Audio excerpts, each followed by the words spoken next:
I'm Aria Schwartz alongside Rachel Galligan, and welcome to the Winsidr Show, where it's all about the W. The finals are set. It's Lynx, it's Liberty. There's so much to discuss. But before we talk finals, we need to discuss the final game, Game 5 of the WNBA semifinals between the Connecticut Sun and the Minnesota Lynx, and then we'll dive in to the finals.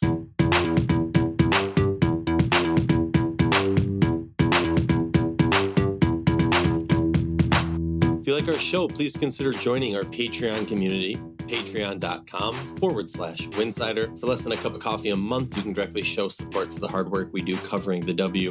And don't forget to see our amazing staff's written content over at winsidr.com. That's winsidr.com.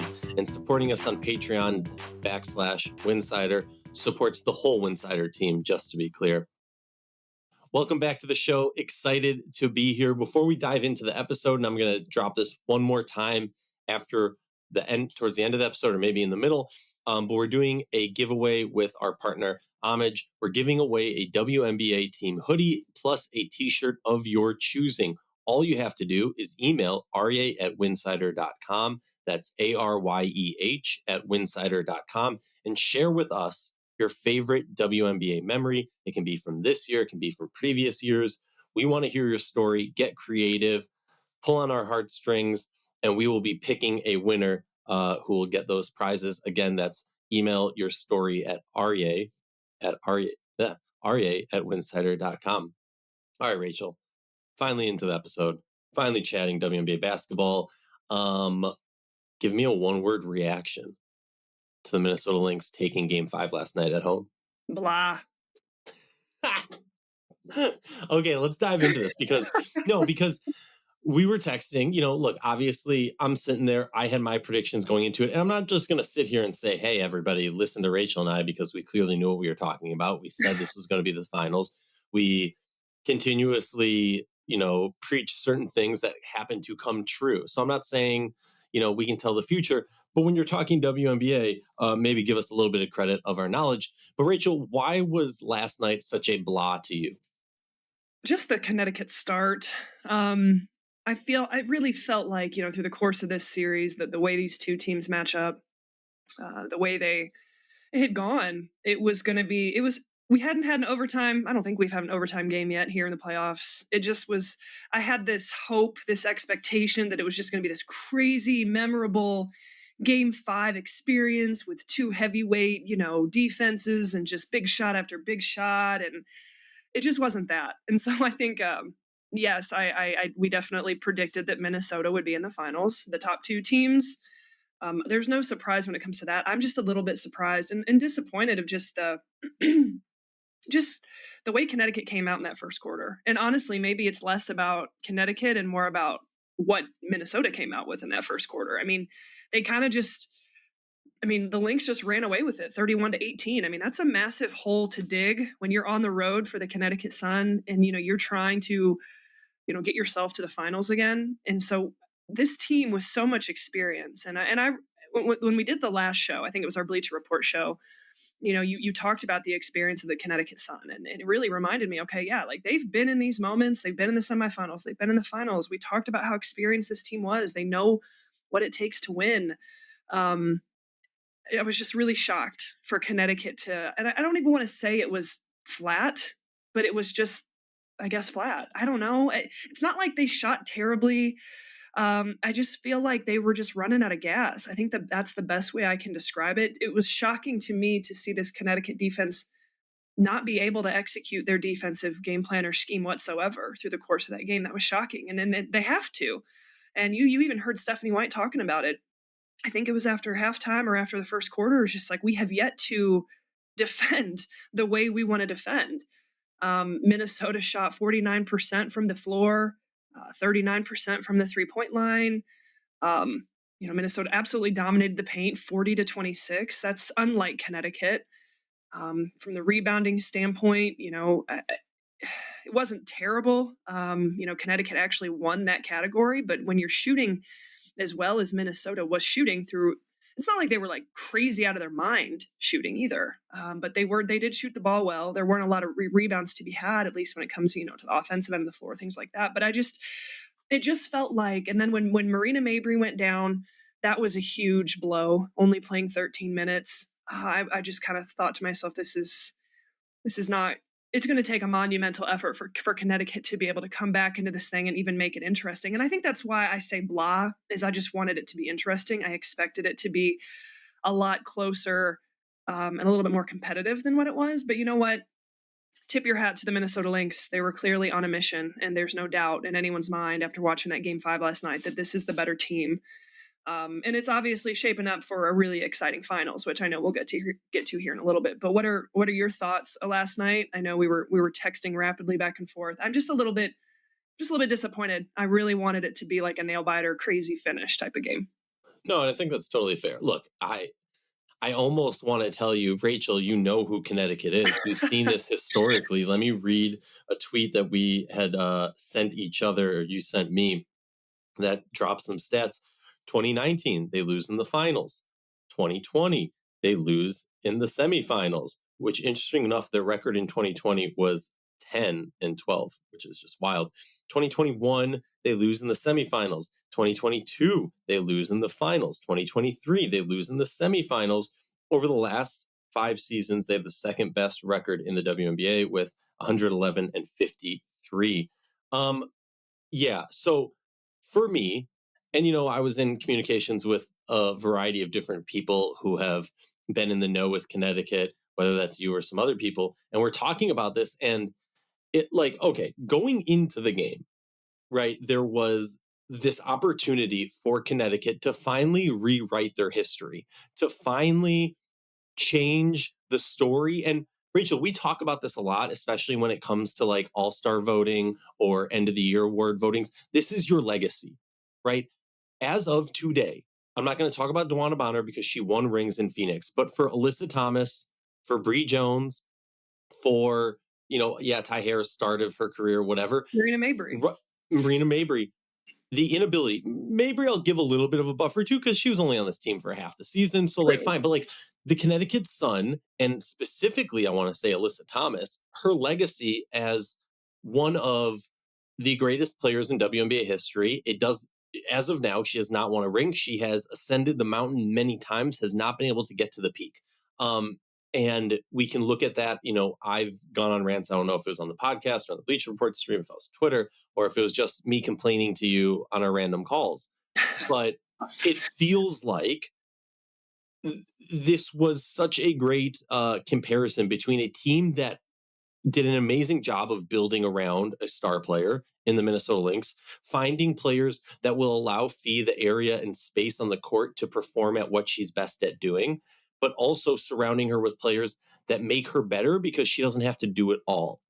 Whereas Alyssa Thomas on her team, it seems like through 3 different, or you could argue 4 different GMs, because there was Senko, then there was Kurt, then, so that's only 3. Sorry, 3 GMs, and now Darius. And so we're sitting here and we're talking about this team, and it seems like all 3 GMs attempted to do the same equation, which was surround her with great defenders, surround her with paint presence, and 1, maybe 2 shooters. What I saw last night and throughout this series is maybe a glimpse of hope for Connecticut that, hey, maybe if they would have had Marina the whole season, they would have added that next shooter that they need so that you can surround an Alyssa Thomas, the triple-double queen. That's the part that I think is missing people. Alyssa Thomas is an elite rebounder, is an elite scorer in the way that she does it, but she's also an elite passer and facilitator. And to take a player who she's not going to blow you away with 40-point games, but she is going to blow you away with 16, 12, and 12 games pretty commonly. So why are you not surrounding her with shooters? And so, like, when I went into this game, I almost felt like, okay, yeah, there's 2 storylines. Connecticut can redefine their legacy right now, and Minnesota can kind of, skip a step, as it were. They didn't go to the finals last year and lose. They're skipping that step. And so when it came into this game, I very much looked at Connecticut and I expected them to lose. I expected there to be a point where we saw the breakdown, where we saw them run out of gas, similar to Vegas against New York, where it just looks like there was a game where they put so much effort, it just wasn't enough to give them enough gas left for that next game. And honestly, after watching game 5, I'm happy as a WNBA fan that Connecticut didn't win, because I believe that means that we're going to see a better final series between Minnesota. I think Minnesota's the better setup, whatever. For sure. So when we talk about, it's disappointing to lose by 11. It's heartbreaking after the first quarter because, like you said, 31-18 is a big hole to dig out of. And then you bring in Mabry, she gets hurt. It looked pretty bad. She comes back in, just didn't look herself. It seemed like for them to win, they were going to need another big night from Ty Harris to double her average scoring. They're going to need a big night from Marina. And they're going to need a big night. Look, Alyssa Thomas, 2 for 6 on the night, just 6 assists, 3 rebounds, 7 points. Didn't score in the second half, if I remember correctly. Minnesota was able to do what Minnesota does, play confidently, play fast, shoot the ball. But it wasn't like Minnesota didn't give them opportunities, right? Bridget Carlton, 0 for 6 from the three-point line, just 2 points. Alana Smith, just 7 points. I mean, they laid heavy on Phee, McBride, and Courtney to provide a ton of points, and they did that. And it seems like Minnesota was by far the better team. I think listening to you talk, yes, I agree. We both agreed that, Minnesota, and this is going to make for a great finals. There's no doubt about that. But is there a scenario where Connecticut wins this game last night and Tuesday, and we're feeling differently? We're talking about Connecticut and, just how, I think we would still feel like, okay, man, Minnesota just from an offensive output has more weapons consistently.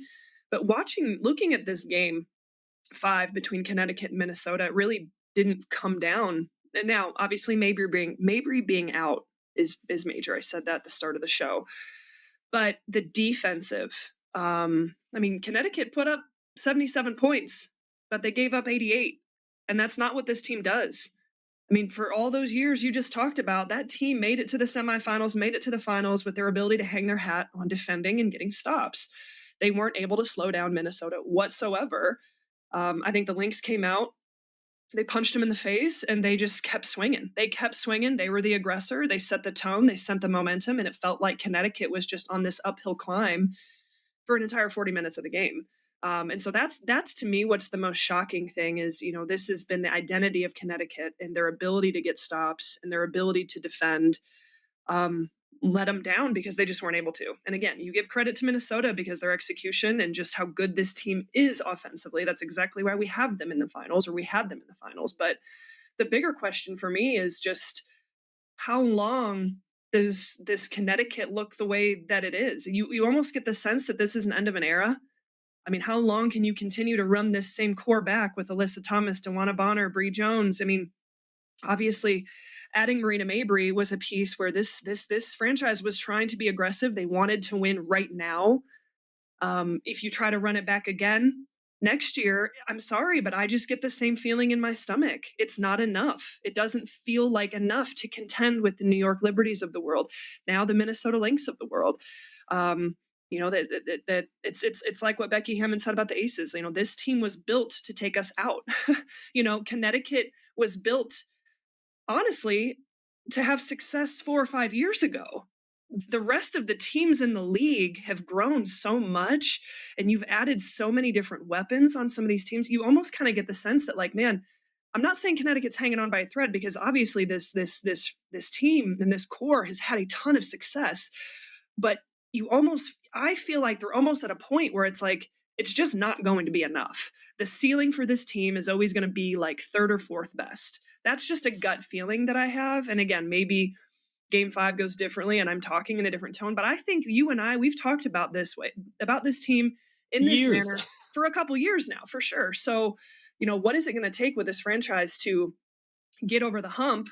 And do they retool the entire thing? Do you have some of the free agents that walk? I believe, DeWanna Bonner and Alyssa Thomas are both unrestricted free agents. I think Carrington is one of the few players that are still technically on a roster. And I want to make something clear, because this isn't us tooting our own horn. We were not the quickest to the fire alarm, to the concern, to this is reaching their end. But to your point, it almost feels like they're in an electric car or they're in a gas car. It doesn't really matter. the mileage max is 400 and they need 600 or they need 500 to get, and it's just like you just don't have enough. Yeah. And you look at, shout out to Her Hoop Stats, looking at their salary cap sheet. Alyssa Thomas, unrestricted free agent. Brianna Jones, free agent. Dewana Bonner, free agent. Tiffany Mitchell. Okay, that's interesting. Stu, Dejanay Carrington. I mean, so yeah, Ty Harris and Marina Mabry are the only two that are on contract for next season. And so, like, you do get the sense that this is an end of an era. There's going to be some changes coming. I'm sorry. I feel that in my stomach. And I think we're always going to look back at this franchise and at this era of Connecticut Sun basketball through the Kurt Miller era, through the Stephanie White, kind of taking the torch from there, is just the team that they were really, really good. They were really consistent, but they were never able to get over the hump. That's kind of my final take on Connecticut. It's going to be an interesting offseason, to say the least. I mean, there could be a scenario where there's so many changes in it. Does Stephanie White take a different opportunity? I think she solidified herself as, obviously one of the most experienced and one of the top coaches in the WNBA. Maybe not as experienced as, a Cheryl Reeve, but obviously Stephanie White has experience in this league. Does she make a move? I think that's something that I think we, need to pay attention to, because there's no guarantee that she's even there. And maybe, you've got Alyssa Thomas, Dewana Bonner. I mean, a lot of things are going to happen this offseason. And so I'm just kind of sitting here looking at this Connecticut team wondering, like, it just feels like an end of an era to me. I think I saw a lot of people kind of commenting on that on social media last night as well. Yeah, no, definitely. I mean, I think the real question is, was there enough done after the Marina trade that kind of can give them enough of a sliver of hope or a vision of what could possibly be? Can the GM, can the president of operations, sell that? Personally, I agree with you. Look, if they're not going to clean house and start something anew, I would say that the move has to be, you lock down Bonner, Alyssa Thomas, Ty Harris, Carrington, cool, Marina, you got them. And then everybody else, I'm sorry, is gone. And you're looking for shooters. Well, and let's not forget, where Connecticut is right now as a franchise, not having a practice facility. The certain levels of investment there that everybody else in the league are really investing in. Now you've got experienced top veteran players in this league who have an ability to potentially shop around now with expansion coming into play. So you can't even look at Connecticut as a destination right now. With the location. Well, and it never technically, with those reasons, was a destination. No. And I will say, got a lot of attention this year. Alyssa Thomas said something about, having to share the practice facility or the practice court with a 2-year-old's birthday party. Rachel, you and I both know that's not a new thing. That's not this is the first and only time that's happened to the Connecticut Sun. You're practicing for a finals run for the semifinals. And you've got like noon ball, like old man noon ball going on at the same time. I mean, and you're sharing a 2-year-old's birthday. How are you practicing on a quarter of a court, right? You're playing half court. You're playing 21 with the team. It's ridiculous. It's absurd. And look, I don't know how casinos work. My assumption is because the house always wins, they got some money. Just build a small practice facility. Not that hard. Make it a place where people want to go. Because look, I know I'm not in the majority when it comes to this. I love the vibe of going to a Connecticut. I love how each team has their own vibe. I love that the Connecticut vibe is true to themselves. It has the old person aspect of a casino. It's got a little bit of youth, but I love that when you leave a WNBA game at Mohegan, you bump into the other fans around the casino, at the concerts, at the events, at the restaurants. You bump into players and coaches and things like that. It is a unique experience. It's a very unique, cool experience. And I think eventually we're probably not going to see that in the W because it's going to get so big and it's just not going to be feasible, possible, or safe. So enjoy it while we got it.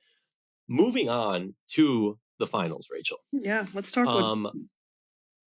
We mostly talked about Connecticut in that preview or in that recap because of obvious reasons. But now we're moving on to the WNBA finals. We got Minnesota and the Liberty. Right now, looking at the matchup predictor on ESPN, it's 70%, 69.9 for New York, 30 for Minnesota. I think fascinating. And again, I don't know if that's for the series or if that's just for game one. The reason that I find this matchup so fascinating And let me be clear, I'm going to say this. I think Liberty take game one.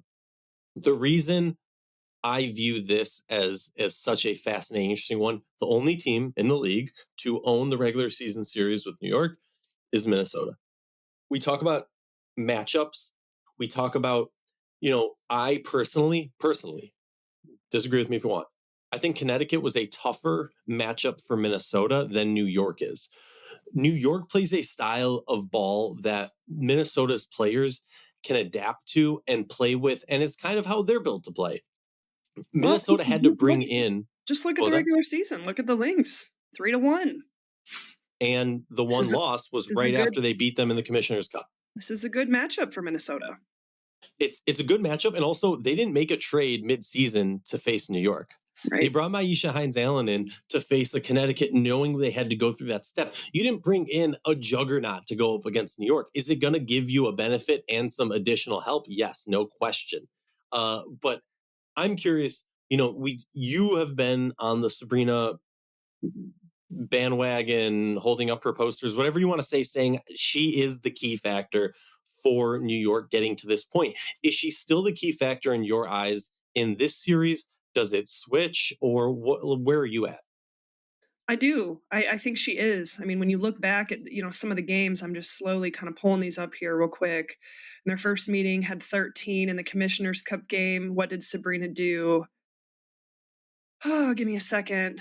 Had 23.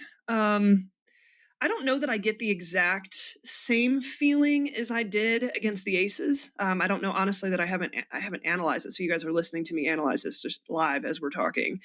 Had 17, but two of 20. I think, yes. I think Sabrina consistently is the X factor for the New York Liberty. I think she's elevated her play than how she was playing at the earlier parts of the season. She's playing in a lot different manner. In the games that I think Minnesota's done a really good job of keeping her inefficient. You look at some of these lines. I mean, the last meeting back in September, just 4 of 21, and that's a credit to the Lynx and their schemes. The one win that the Liberty had over the Minnesota Lynx, Sabrina finished with 17, but again, still 7 of 20, 35%. So it's interesting. I think that Sabrina has elevated her play to a new level of confidence in the later part of the season, especially in the playoffs. So I do think she's an X factor. Looking at the entire intricacies of this, I keep saying it, when it comes down to playoff basketball, it's about shot making ability. Who's knocking down big time shots. I'm excited to see Kayla McBride and Sabrina Ionescu go head to head, and who's going to elevate and knock down those types of shots. We know they're going to get them. I think Brandon Stewart's going to be, MVP caliber. I think Nafisa Collier's going to be MVP caliber. So it's like, okay, do those two kind of cancel each other out? So who are the other players that elevate and continue to step up? Sabrina for New York is a huge one. Jonquel Jones has got to stay out of foul trouble. Leonie Fibic, I think, is a matchup problem for anybody. But if there's any two teams that match up well with one another, it's these two. In terms of their depth, in terms of just their cohesion on the court, defensively, I think New York has come leaps and bounds from what they used to be defensively. They're not as good as Minnesota, but I think they're going to do a good job of forcing Minnesota to take tough contested shots just because of their length and their size. But I think the hill is a lot bigger than people realize for the New York Liberty. Now, I understand they've been the number one team all year long for a reason. They look really, really good right now. A lot of that is because you got Brianna Stewart and Sabrina averaging like 44 together, at 44, 50 points together. But are they going to be able to be disciplined enough and not get in foul trouble? Are they going to be able to, have those other third, fourth, fifth facet players play well enough? Because that's what it's going to take. This is a heavyweight matchup between these two. And it's really hard for me to make a prediction. And I know we'll do this at the end of the show. At some point, you just got to kind of go with one and just stick with it. But I will say, I hope this goes to 5. I think that it should go to 5. It has all the markings and the makings to go to 5. But it's funny to look at some of those odds. And I mean, this could be the heavyweight battle we've kind of been waiting for all playoff long that we haven't really quite seen yet. I think there's going to be some crazy moments. Let me run down some stats, last 10 game stats for the Liberty and Minnesota, both 7-3. The Liberty taking the average in points per game with 83.8 versus 82.7 for Minnesota. So that's 1 point more. Liberty getting 36.5 rebounds a game, while Minnesota just 30. The assists, Minnesota is getting a full and plus assists more than New York at 21.7, which is a drop from 23 they were averaging during the season. 7.5 steals for New York, 6.5 steals for Minnesota, 5 blocks for Minnesota, 4.5 for New York. Both teams shooting north of 40% from the field. Minnesota a little bit better at 47, New York at 44. And the opponents, this is an interesting thing because Minnesota taking on a worse offense in Connecticut, led up 79.9, where on average over the last 10 games, whereas New York 77. So it's a very interesting one. I cannot stress this enough. I think I've said this already like 5 times on this pod, that it's not about what we've seen in the past from these teams, like against other teams. It's about this matchup. It's not about, this team is better than this team. The New York Liberty have been the best team all season long. It's no longer about the regular season. It's no longer about who has been the best team. It's about how does this matchup fare for who is playing in this game. My personal take, I think Sabrina obviously is going to be very big. They're going to need her for the offensive output because you're going to need to put out high numbers to compete with Minnesota, especially with their defense.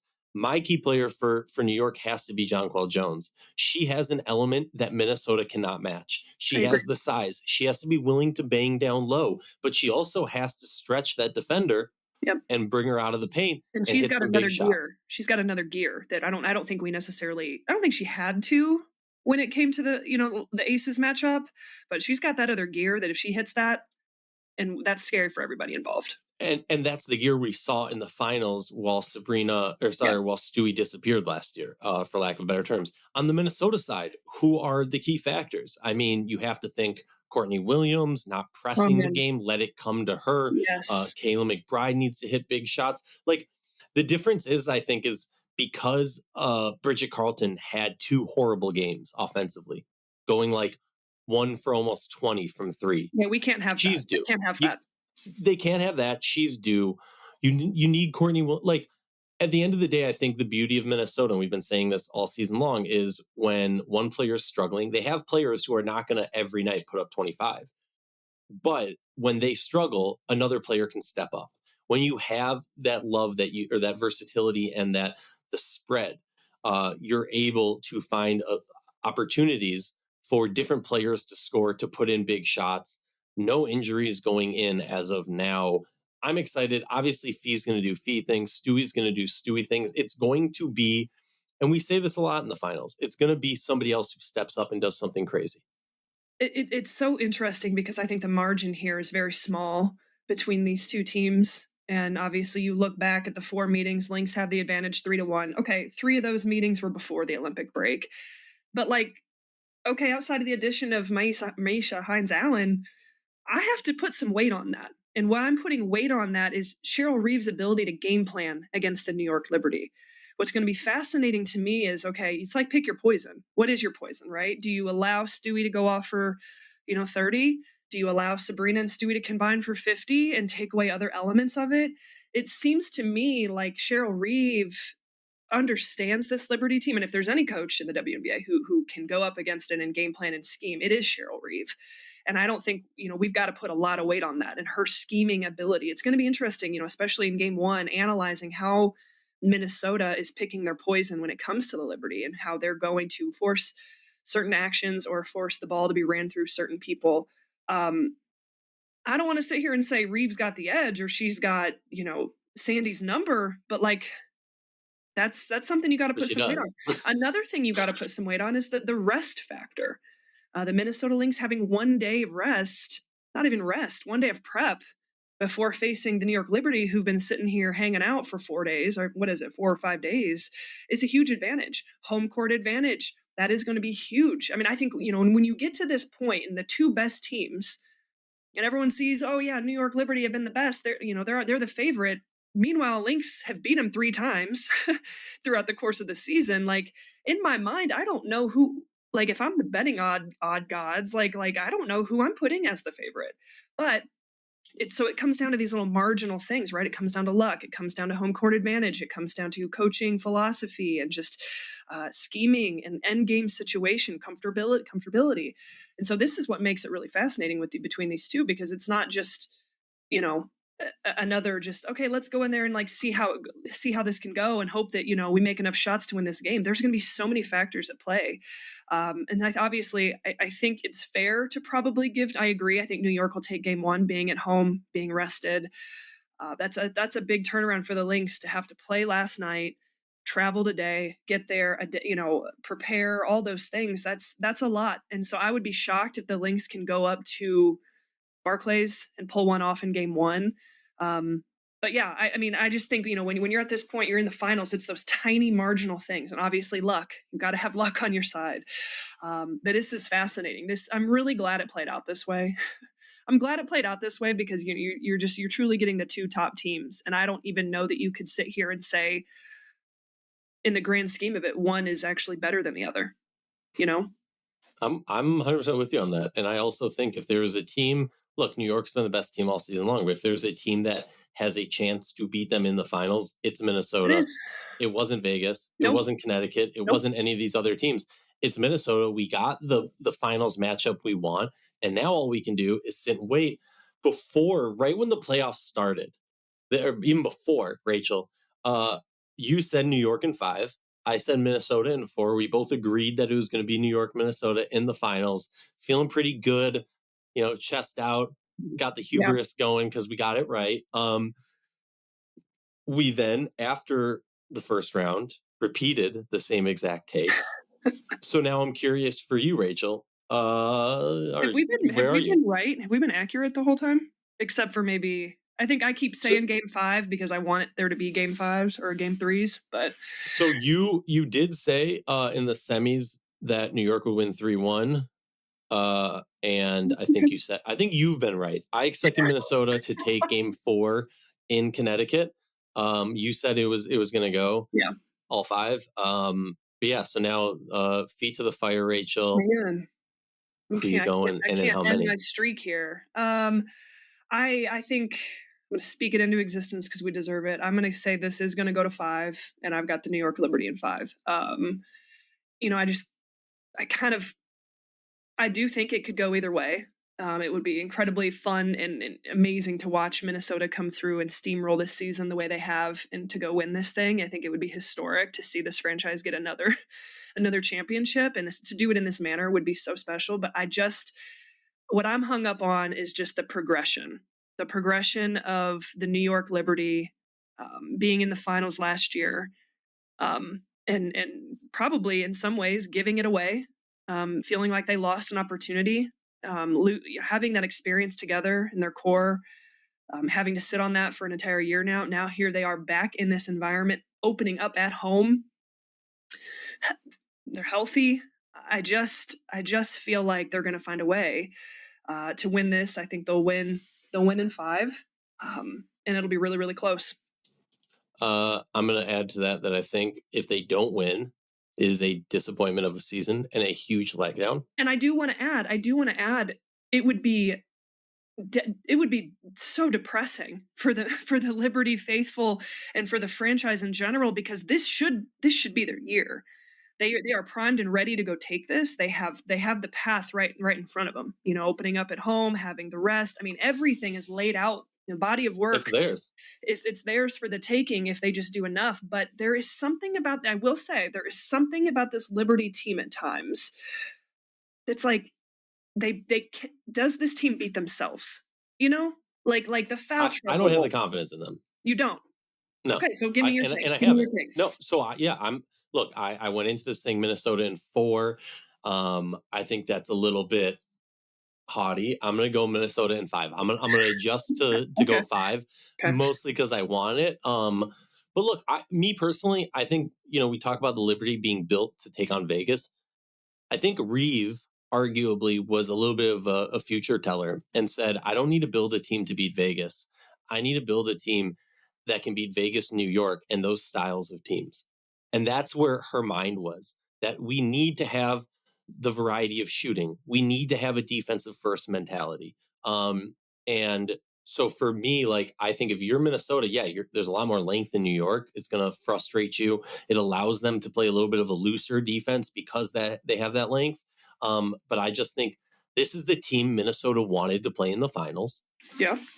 This is not the team New York wanted. Maybe New York wants them because they finally want to get their wins, but like, this is the team Minnesota wanted in the finals. We're not going to argue about this. Cheryl Reeve is the better coach between Cheryl and Sandy, according to wins, according to titles, according to almost everything. That's not a knock on Sandy. Like, if you're going up against the best, you know what I mean? Like, Well, we can at least agree that they are two of the best. They are two of the greatest. They're two of the best historically. Reeve has always beat Sandy except for 1 year. And so now, so like, that's why I say it's a fact. Like, I'm not saying this from what Sandy is an amazing coach. A lot of times Sandy gets hated on. I think watch what happened in Phoenix after she left.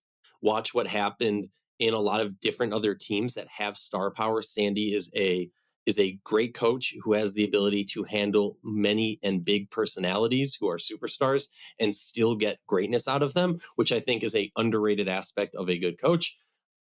I'm waffling too long. It's Minnesota in 5. After that game, Rachel, who's your GOAT? So since we're talking about Minnesota, let's just go ahead and say it. Wish you would have played longer. We miss you, Maya Moore.